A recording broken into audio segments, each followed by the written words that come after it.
Buenas tardes a todos. Muchas gracias, Cadal, por la organización de este encuentro sobre un tema que lo sentimos profundamente. Muchas gracias a todos los participantes. Muchas gracias a los expositores anteriores que nos hicieron un gran aporte para irnos pensando y reflexionando de acá. Un honor participar aquí en este panel. En el caso de Patricio Navia lo leo asiduamente para ver cómo está Chile, y no es coincidente, no es casual que estemos hablando de un golpe de Estado en Chile y Uruguay. A la pregunta tuya, ¿qué tan atroz?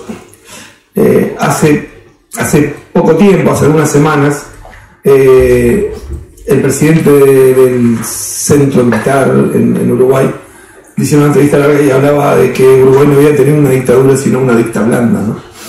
Y en realidad, como no hay golpes buenos, no hay dictas blandas. Las dictaduras son muy duras. Algunas son más horrorosas que otras, algunas son más criminales que otras. Pero por principio la dictadura lo que hace es encarcelar a todo un país. O sea, más allá de la violación de los derechos humanos, cuando interrogan y torturan, cuando matan, cuando hacen desaparecer, hay una condición que es de tener encarcelado un país, ¿no? Recién se hablaba acá de atacar la política. Bueno, y siempre es atacar a la libertad de expresión. Hace 50 años se da un golpe de Estado en Uruguay, fue el 27 de junio del 73, y el decreto, uno diría, decirle gracioso parece frivolizarlo, porque estamos hablando de aquel decreto que marcó el inicio de una dictadura durísima, pero es gracioso porque el decreto decía que no se le podían asignar condiciones dictatoriales a esa medida. ¿Se dan cuenta? Un semanario, el semanario Marcha, un semanario muy influyente de esa época, hizo su tapa de la edición siguiente, que decía no hay dictadura. Y en la tapa se veía en el centro el decreto, la foto del decreto. O sea, el propio decreto que decía disuelve las cámaras. En el segundo artículo decía a esta decisión no se le pueden adjudicar intenciones dictatoriales. Yo tuve que marcar los tiempos porque si no después Gabriel me va a decir, quiero cumplir exactamente el tiempo que me han dado. Pero lo primero que quería decir, quiero hablarles del golpe de Estado y qué aprendimos.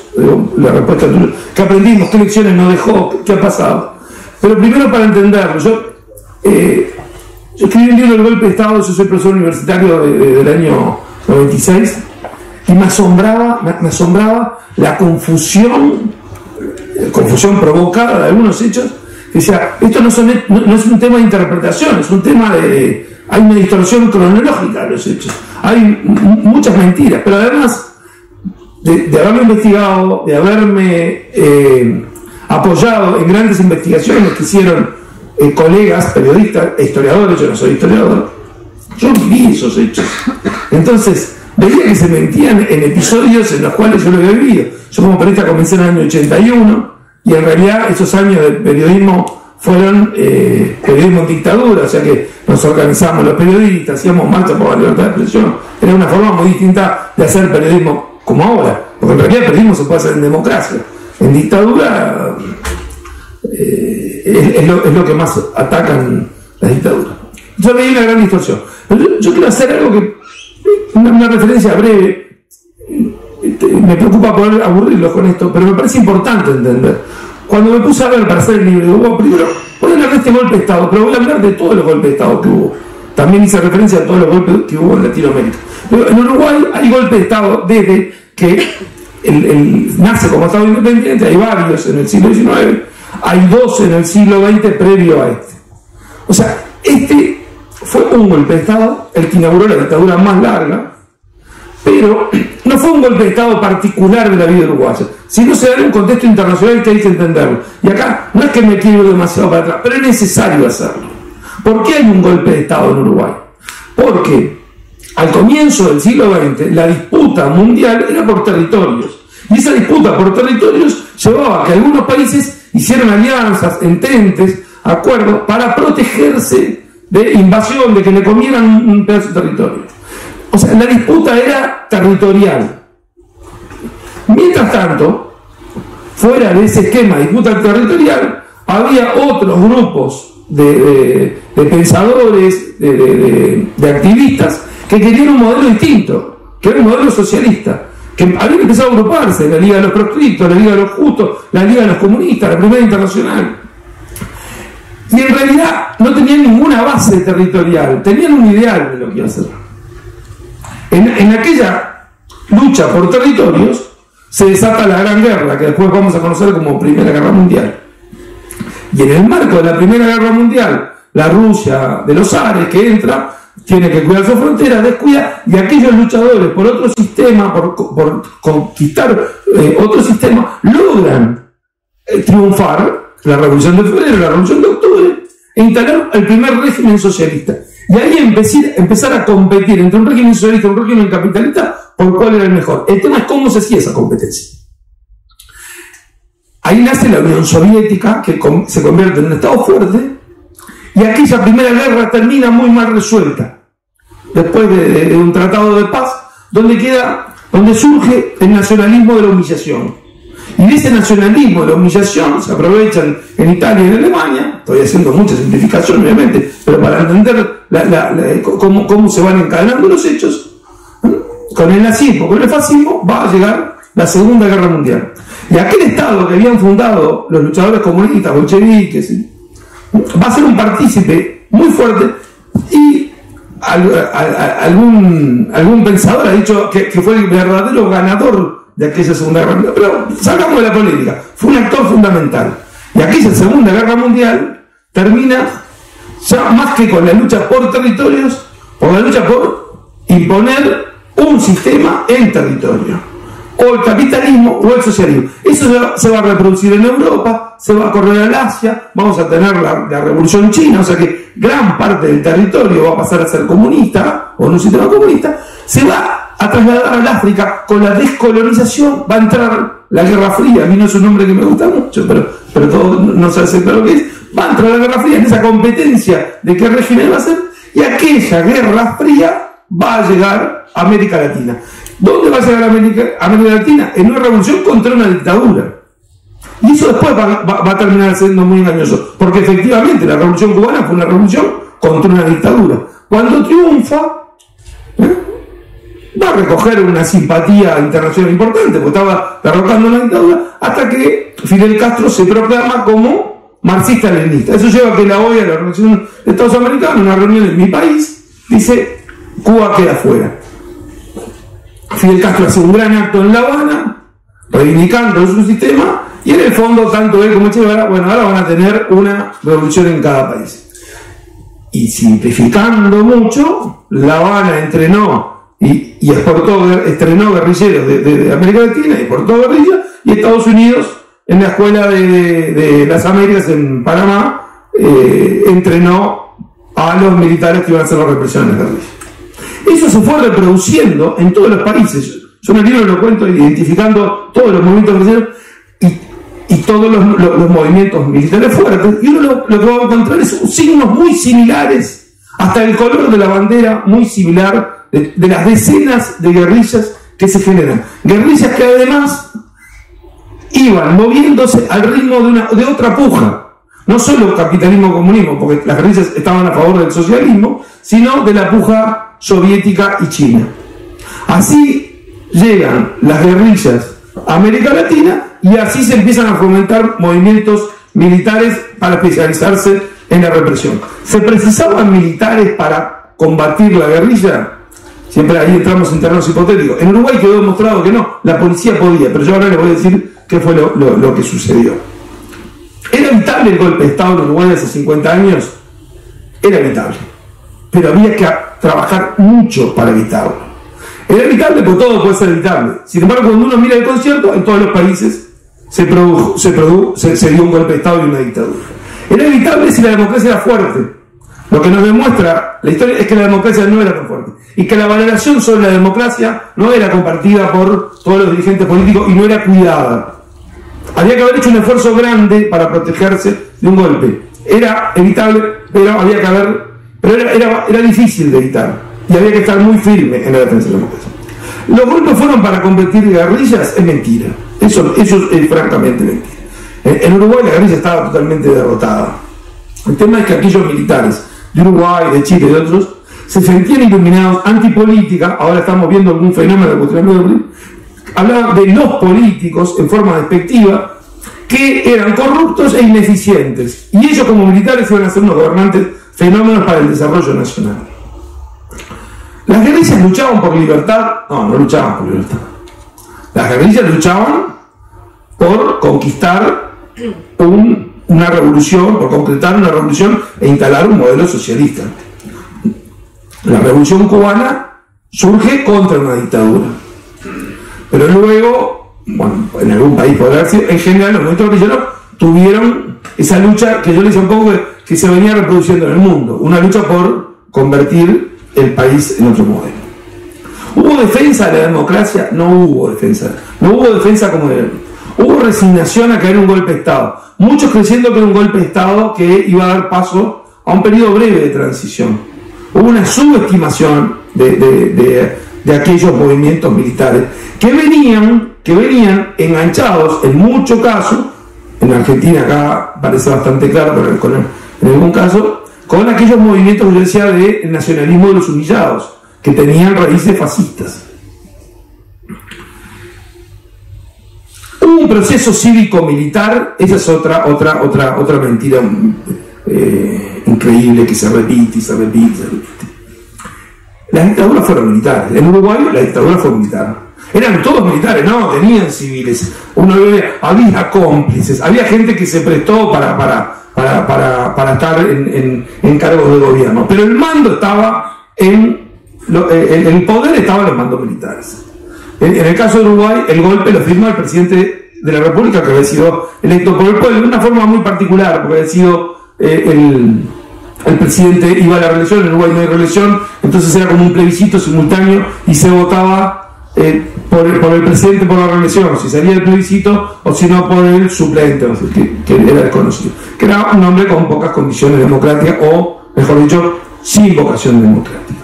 El golpe lo da él, pero lo da él es como que le hicieron firmar. Y después, cuando discreparon, los mandos militares lo sacaron. ¿Saben cómo lo sacaron? Ni lo echaron ni lo hicieron renunciar. Nombraron otro. Ni le nombraron otro presidente. ¿Y saben por qué lo echaron? Porque los militares, cuando dieron el golpe, siempre, prácticamente desde el inicio, más lento o algo, y también con ambiciones de poder, siempre elaboraron un programa para la vuelta a la democracia. Y el presidente que se había convertido en dictador, Juan María Bordaberry, él decía que había que volver a una democracia sin partidos políticos. Y los militares que venían de partidos políticos decían, no, sin partidos políticos no, tenemos que permitir partidos políticos, tenemos que condicionarlos. Pero esa fue la discusión. ¿Cómo me queda de tiempo? Porque la idea es justamente... Bueno, entonces voy a redondear para la pregunta, pero voy a decir algo. Me quedo con las lecciones, lo que dejó el golpe y las lecciones que dejó la dictadura para la democracia, pero para contarles algo breve de cómo se dio el golpe, ¿no? Que yo les decía, hubo una defensa de la democracia. En realidad, previo al golpe formal del Estado, el golpe en Uruguay se dio en 3 etapas: octubre del 72, febrero del 73 y junio del 73. No voy a detallar mucho. Pero en febrero del 72, que hay pronunciamientos militares que en los hechos implican un golpe, hay varios partidos que apoyan eso. Y esos partidos son partidos de izquierda, que lo vieron como, pero, o sea, no es que lo apoyan para abajo, lo escriben. Porque entendían que había un movimiento parecido a lo que estaba pasando en Perú y que había un camino a cierto progresismo, entonces había que apoyar. Curiosamente, uno de los principales golpistas era Gregorio Álvarez, un dictador durísimo. Nada que ver con la izquierda, pero los documentos que hicieron sobre cuestiones programáticas le hicieron creer que eran de izquierda. Y los documentos muchas veces hablan, ¿era un anzuelo para hacer que la izquierda? No, era lo que pensaban aquellos militares, que era una cuestión muy antiliberal, muy dirigista, que la izquierda, tanto el Partido Comunista como la democracia cristiana, aplauden esos pronunciamientos militares que son antigolpistas. Es decir, ¿esto quiere decir que la izquierda apoyó? No, obviamente sectores de los partidos tradicionales después participaron en la dictadura. O sea, la dirigencia política estaba como anestesiada. Y acá sí cierro esta parte. ¿Cómo se da el golpe en Uruguay? ¿Cómo se da? Es un proceso, pero ¿cómo se concreta? Bueno, no son como después lo podemos ver con Patricio en Chile, no es una situación violenta, el golpe violento, no es una situación de sangre. ¿Cómo dan el golpe golpeando la puerta del Palacio Legislativo? ¿Y quién le abre? Es para que sea bien a la uruguaya, podrían ser bien a la uruguaya, ¿no? No había ningún legislador. Golpean la puerta, ¿y quién abre la puerta? Un portero que era campeón del mundo de fútbol. O sea, en esa época no se hacía el millonario, le daban un cargo de funcionario del Estado. Víctor Rodríguez Andrade, campeón en Maracaná del 50, una de las glorias mayores del fútbol uruguayo. El hombre era portero y estaba a la medianoche, abre la puerta, pasen señores. Suben los generales golpistas con algunos coroneles, se sacan una foto en el Salón de los Pasos Perdidos, como si fuera una selfie ahora, ¿no? Esa foto apareció muchos años después, e incluso nunca se pudo saber quién era el que tomó la foto, pero después se sacan la foto. No sentían vergüenza de usurpar el poder, sentían orgullo de lo que estaban haciendo. Y cuando llegan a la oficina principal del Palacio Legislativo, los está esperando un secretario político, con un acta. Ellos venían con una orden, o sea, venían a darle el golpe con una orden, ¿no? Acá venían, eran los generales golpistas, nos ordenan, una orden por escrito, firmada, ¿no? Y el otro lo espera con un acta, ustedes me firman el acta que les estoy entregando el Palacio Legislativo en orden, ¿no? Sí, le firmamos, ¿no? O sea, esas características que hace. Y cómo eso se produce en la madrugada, y otros militares van a las radios, algunas radios y canales de televisión, para ocuparlos y hacerles pasar el mensaje golpista con el que iban a amanecer los uruguayos. Los uruguayos estaban durmiendo, había terminado de elegir a Miss Uruguay unas horas antes en televisión, que justamente conducía la hija de la primera senadora de América Latina, que era comunista, y conducía el certamen de Miss Uruguay. Que le hace señas, le dice, apurate porque capaz que viene una cadena, porque todo el mundo estaba esperando el golpe, ¿no? Y a la mañana siguiente, sobre las 5 de la mañana, van los militares, los coroneles, van a una de las radios y le dice, le lleva el comunicado. Bueno, se acabó la programación de ustedes, van a poner música folclórica y unas marchas militares. Y leen este comunicado. Y el que estaba, que era el jefe informativo, le dice, yo lo que tengo es a don José Artigas, cantado por los olimareños, que era Tupamar. Me parece bien, dice. Avante. Y así arranca la dictadura. Esas particularidades groseras de la tapa de un semanario que dice no es dictadura, no me pueden censurar porque estoy diciendo no es dictadura, hasta esos hechos. Esos hechos nos dan un poco de afloje en algo que fue muy duro, que fue muy triste. Yo lo viví, mi padre había sido fundador de la Central Sindical, inauguró una de las etapas más duras del Uruguay, que dejó muchas lecciones. Algunas lecciones nos hicieron más fuertes, y de eso, si no me pasé demasiado tiempo, hablamos. Nelson, vuelvo a ti con la idea de hablar de la memoria histórica, que definitivamente desempeña un papel muy importante en la comprensión de los eventos pasados y en la construcción de sociedades democráticas. ¿Cuál crees que ha sido el papel de la memoria en el proceso de reconciliación y defensa de los derechos humanos en la actualidad? Bueno, ahí creo que hay un problema de distorsión, que es, estamos hablando de derechos humanos y muchas veces se cae en el desvío. Derechos humanos es los juicios a los represores de la dictadura. Y eso es, de alguna forma, perder el foco sobre los derechos humanos.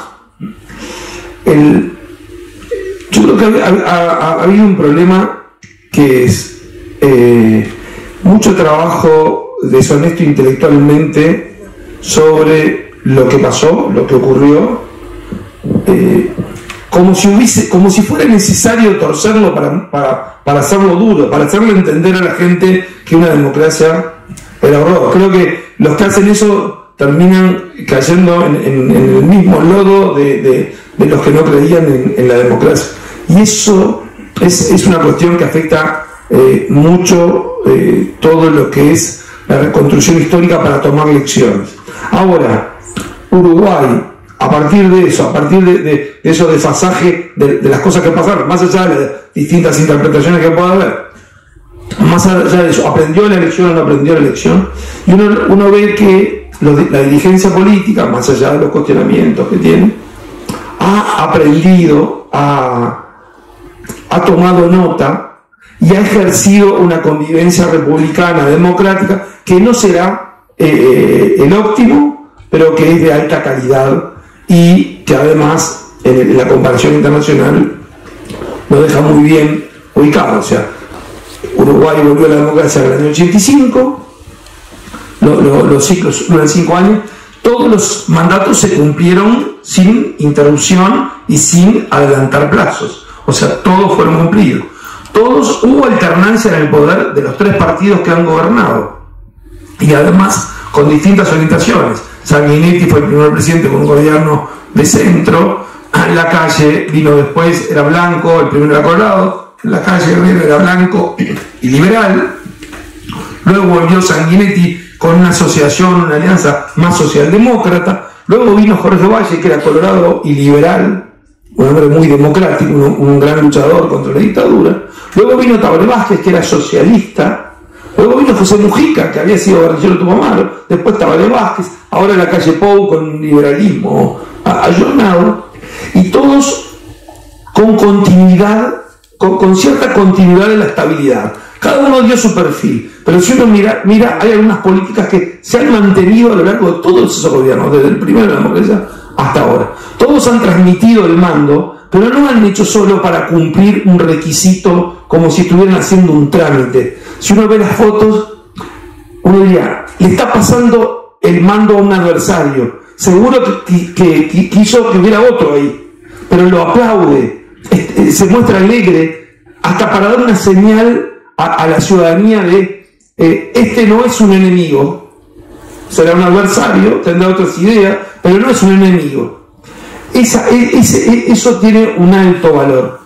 Y yo voy a decir algo breve, pero me parece importante, lo quiero decir ahora porque lo que estuve viendo en estas últimas horas en Argentina, con algunos hechos que ojalá que queden en una cuestión minoritaria, pero que uno lo vivió en la dureza de los años del 2001, con aquello que se vayan todos y con saqueo. En Uruguay en el 2002 vivió una crisis similar a la Argentina, bastante similar, muy dura, en la cual la salida que encontró el gobierno de Jorge Valle dependía de un préstamo puente del gobierno de Estados Unidos, que había que votar una ley contrarreloj para que llegara a tiempo, para que por la diferencia de horario pudiera salir el dinero en un avión y llegar. El Frente Amplio, que la oposición no lo quería votar. Pero ¿a qué accedió aquella oposición? Como se pensaba un tiempo, accedió a algo que era medio hasta violar el reglamento del Parlamento, que se votara antes y se discutiera después. Discutieron todo el fin de semana. En las actas quedó toda la discusión. Pero no votó la oposición, dejó que votara la bancada oficialista, se aprobó esa ley. O sea, fue un gesto republicano para permitir esa salida. Es decir, ustedes son mayoría, a ustedes los votó el pueblo para gobernar, nosotros vamos a criticar, pero como se precisa este tiempo, vamos a dejar que se vote para que sigan los plazos. Esa fue una actitud muy especial, cuando en Argentina estaba el que se vayan todos, en Uruguay era, bueno, este gobierno pasó esta crisis, hay otros esperando para gobernar, y criticarán y serán la alternativa. Yo creo que todo eso fue un aprendizaje. Es una democracia ejemplar, no, tiene un montón de fallas, pero ha habido esa elección de aprender de la memoria, de lo ocurrido, de lo duro, porque todos los dirigentes políticos que estaban hace 50 años lamentaban, la mayoría lamentaban el golpe de Estado, pero creían que era, bueno, esto que será 1 año, 2 años, y después el golpe, la dureza del golpe fue mucho más profunda, pero la lección se aprendió.